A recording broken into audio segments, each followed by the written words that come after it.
రావాలంట లోకేష్ ఎవరు జగన్ గారు రావాలి. లోకేష్ పిలిస్తే ఇప్పుడు లోకేష్ ఉన్న ఒక శాఖని సరిగ్గా నడుపుకోలేకపోతున్నాడు.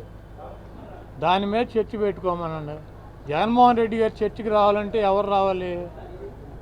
చంద్రబాబు రావాలి. ఈయన ఎవరు?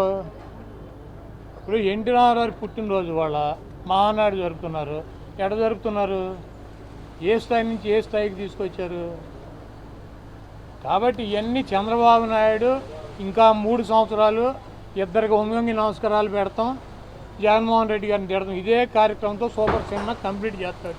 ఈ రాష్ట్రంలో రాబోయే ఎన్నికల్లో జగన్మోహన్ రెడ్డి గారికి ఒకటే మైనస్ ఏంటంటే చంద్రబాబు లాగా అబద్ధాలు చెప్పలేడు, చంద్రబాబు లాగా ద్రోహాలు చేయలేడు, చంద్రబాబు లాగా అబద్ధపు ఎన్నికల వాగ్దానాలు ఎన్నికల మేనిఫెస్టో చేయలేడు. అవసరానికి ఎవడోడు కాళ్ళలో గెడ్డలో పట్టుకుని వంగి నమస్కారాలు పెట్టుకోలేడు. ఆయన ఏను చచ్చినా బతికినా ఒకే రకంగా, ఆయన గెలిచినా ఓడినా ఆయన పద్ధతి నిజమే చెబుతాడు, స్టడీగానే నిలబడతాడు. ఉన్నదే ప్రజల కోసం, మోడీనైనా లేకపోతే ఇంకొకళ్ళైనా సరే అదే రకంగా మాడతారు, అదే రకంగా అడుగుతారు. వాళ్ళు జగన్మోహన్ రెడ్డి గారు ప్రతిపక్షంలో ఉన్నాడు. వాళ్ళు జగన్మోహన్ రెడ్డి గారు ఎట్లా మాట్లాడాడు, చంద్రబాబుని ఏ రకంగా సంబోధించాడు, వాళ్ళు ఎట్లా సంబోధిస్తున్నారు?